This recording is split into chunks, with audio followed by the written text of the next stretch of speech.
جب نبی کریم صلی اللہ علیہ وسلم کی عمر مبارک 35 سال ہوئی تو قریش نے خانہ کعبہ کی اثر نو تعمیر کا فیصلہ کیا۔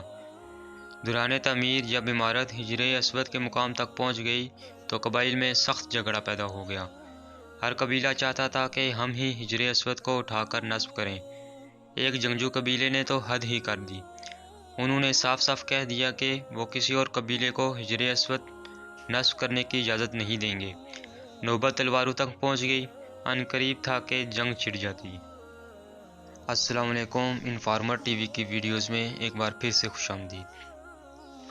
خانہ کعبہ مکہ مکرمہ کے ایک ایسے نشیبی علاقے میں واقع ہے جہاں پرانے زمانے میں بارش اور سیلاب کا پانی جمع ہو جایا کرتا۔ اس سے خانہ کعبہ کی دیواروں اور اندرونی حصے کو کافی نقصان پہنچتا۔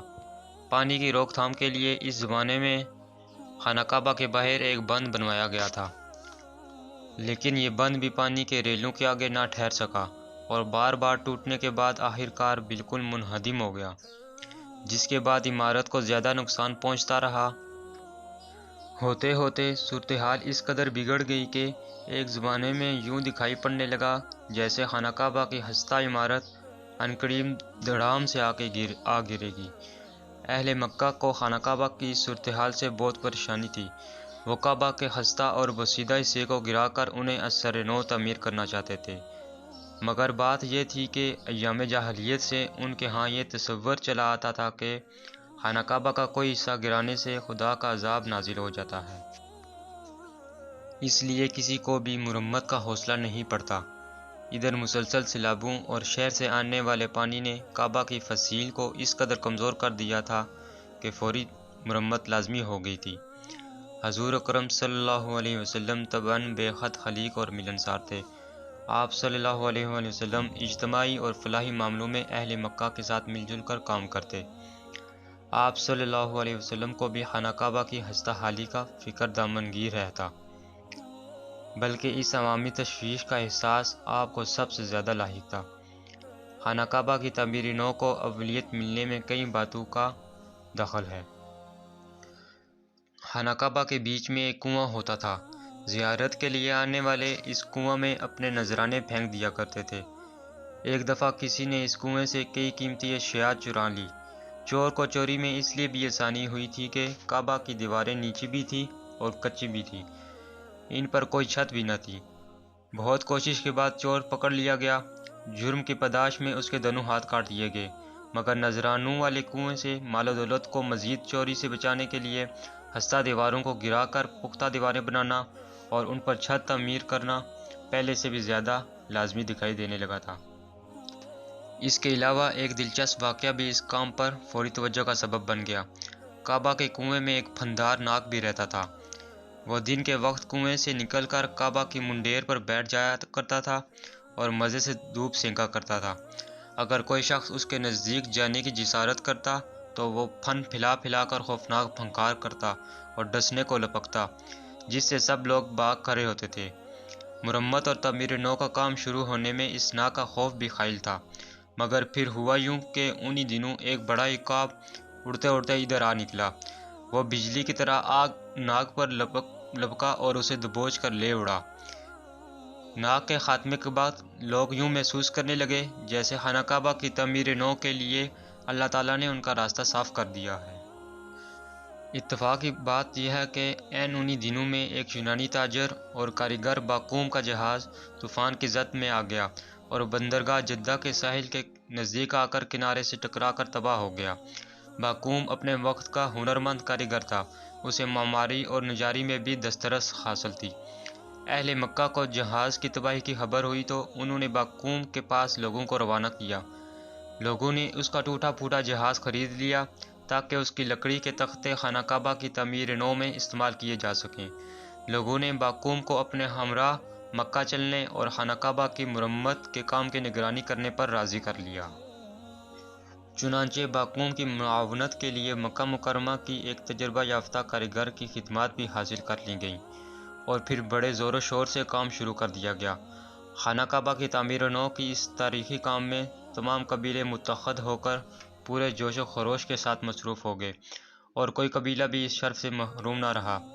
نبی کریم صلی اللہ علیہ وسلم نے بھی اس کار خیر میں بڑھ چڑھ کر حصہ لیا۔ ہر قسم کا مطلوبہ تعمیری سامان فراہم کر لیا گیا۔ مکہ کے آس پاس کے پہاڑوں سے نیلے پتھر جمع کر لیے گئے اور تعمیر کا کام بڑی سرعت اور جانفشانی سے آگے بڑھنے لگا۔ جب دیواریں 5-6 فٹ کے لگ بھگ اٹھ گئیں تو حجر اسود کو اس کی پرانی جگہ پر نصب کرنے کا مرحلہ پیش آیا۔ اس مقدس پتھر کو اٹھا کر اسی قدیم روایتی جگہ پر رکھنا ایک ایسا بڑا اعزاز تھا جسے حاصل کرنے کے لیے ہر قبیلہ بے حد مضطرب تھا۔ چنانچہ اس نازک معاملے پر گرما گرم بحث بازی کا سلسلہ چھڑ گیا اور جلد ہی نوبت تلخ کلامی اور تو میں تک جا پہنچی۔ کوئی قبیلہ اپنے حق سے دستبردار ہونے پر رضامند نہ تھا۔ تکرار لمبی ہوتی گئی تو معاملہ جنگ و جدل کی سی صورت اختیار کرنے لگا۔ آنن فانن تلواریں کھنچ گئیں اور وہ خونخوار درندے مرنے مرانے پر آمادہ ہو گئے۔ ایک جنگجو قبیلے نے تو حد ہی کر دی۔ انہوں نے صاف صاف کہہ دیا کہ وہ کسی اور قبیلے کو حجر اسود نصب کرنے کی ہرگز اجازت نہیں دیں گے۔ پرانے زمانے میں عرب میں دستور تھا کہ جب کوئی شخص کسی مفاد کے لیے جان دینے کی قسم کھاتا تو انسانی خون سے بھرے ہوئے پیالے میں اپنی انگلیاں ڈبو لیا کرتا تھا۔ اس وحشی قبیلے کا سردار خون میں لبالب کٹورا خانہ کعبہ میں اٹھا لایا۔ قبیلے کے سب تند و تیز نوجوانوں نے خون میں ہاتھ ڈبو ڈبو کر عہد کیا کہ اگر کسی اور قبیلے نے حجر اسود نصب کرنے کی جرات کی تو سب کٹ مریں گے۔ غرض کے پورے 4 دن تناؤ اور تصادم کی یہ خوفناک کیفیت لوگوں کے اعصاب پر بری طرح سوار رہی اور یوں دکھائی دیتا تھا کہ قتل و غارت کا سلسلہ کسی بھی وقت سارے مکہ کو اپنی لپیٹ میں لے سکتا ہے۔ قریش کا ایک بوڑھا سردار بہت دانشمندانہ اور صلح جو تھا۔ وہ چاہتا تھا کہ حجر اسود کا ہنگامہ کسی خون خرابے کے بغیر طے ہو جائے۔ چنانچہ اس نے مشورہ دیا کہ کل صبح جو شخص کوہ صفا والی جانب سے سب سے پہلے خانہ کعبہ میں داخل ہوا اسے ثالث مان لیا جائے گا اور حجر اسود نصب کرنے کے بارے میں پھر جو بھی فیصلہ وہ دے اسے تمام قبیلے حتمی طور پر تسلیم کر لیں۔ بوڑھے سردار کی تجویز پر سب کا اتفاق ہو گیا۔ دوسری صبح سب لوگ خانہ کعبہ کے باہر بیٹھ کر بے تابی سے انتظار کرنے لگے کہ کوہ صفا کی طرف سے سب سے پہلے شخص کون اندر داخل ہوں گے۔ اللہ تعالیٰ کی قدرت، اس صبح جو شخص اس جانب سے سب سے پہلے خانہ کعبہ میں داخل ہوا وہ نبی کریم صلی اللہ علیہ وسلم تھے۔ حضور کا احترام تو سبھی کرتے تھے، بلکہ یہاں تک کہ اصل نام پکارنے کے بجائے آپ کو احتراماً امین اور صادق کے معزز ترین القابوں سے پکارا جاتا تھا۔ چنانچہ جو ہی آپ صلی اللہ علیہ وسلم خانہ کعبہ میں داخل ہوئے، ہر طرف خوشی کے نعرے بلند ہونا شروع ہو گئے۔ لوگ بے ساختہ پکار اٹھے، یہ تو وہی امین ہے جنہیں ہم خوب جانتے ہیں، ہم انہیں بخوشی اپنا ثالث تسلیم کرتے ہیں۔ حضور صلی اللہ علیہ وسلم کی موقع کی نزاکت سے بخوبی آگاہ تھے۔ آپ صلی اللہ علیہ وسلم نے فرمایا، ایک چادر لاؤ۔ چادر فوراً مہیا کر دی گئی۔ آپ صلی اللہ علیہ وسلم نے اسے زمین پر بچھا دیا اور اپنے مبارک ہاتھوں سے حجر اسود کو اٹھا کر چادر کے بیچ میں رکھ دیا۔ پھر تمام قبیلوں کے منتخب نمائندوں سے فرمایا، اب تم سب اس چادر کے کنارے تھام لو اور اسے اٹھا کر اس مقام تک لے جاؤ جہاں حجر اسود نصب ہونا ہے۔ سب لوگ چادر کے کنارے تھامے خوشی خوشی اس مقام تک پہنچ گئے۔ آپ صلی اللہ علیہ وسلم نے فرمایا، اب اسے زمین پر رکھ دو۔ پھر آپ صلی اللہ علیہ وسلم نے اپنے دست اقدس سے حجر اسود کو اٹھایا اور اسے مقررہ مقام پر رکھ دیا۔ آپ صلی اللہ علیہ وسلم کی اس معاملہ فہمی اور دانشمندانہ فیصلے سے سارے قبیلے بے حد مسرور اور مطمئن ہو گئے۔ نبی کریم صلی اللہ علیہ وسلم کی اس دانشمندی سے وہ قبیلے ایک خونخوار خانہ جنگی سے بچ گئے، ورنہ وہ اکھڑ لوگ تو مرنے مارنے کے لیے تیار ہو کر تباہی کے دہانے پر پہنچ چکے تھے۔ وہ جاہل لوگ جو ذرا ذرا سی باتوں پر تلواریں تان کر تصادم کے شعلوں میں کود پڑنے کے عادی تھے، بھلا عزت و ناموس کے اتنے بڑے معاملے پر صبر و تحمل اور فہم و فراست سے کیسے کام لے سکتے تھے؟ حجر اسود کے اس مشہور واقعے کو بہت تاریخی اہمیت حاصل ہے۔ دور نبوت میں نبی کریم صلی اللہ علیہ وسلم کی یہ حدیث بھی اس واقعے کی طرف ایک لطیف اشارہ ہے کہ میں نبوت کے عمارت کا آخری پتھر ہوں۔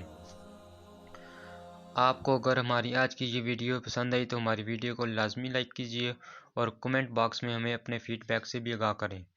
اور اگر آپ نے ابھی تک ہمارے چینل انفارمر ٹی وی کو سبسکرائب نہیں کیا تو اسے سبسکرائب کر لیں اور بیل آئیکن کو بھی پریس کر دیں تاکہ آپ کو ہماری نئی آنے والی ویڈیوز کا نوٹیفیکیشن ملتا رہے۔ ملتے ہیں اگلی ویڈیو میں، تب تک کے لیے اللہ حافظ۔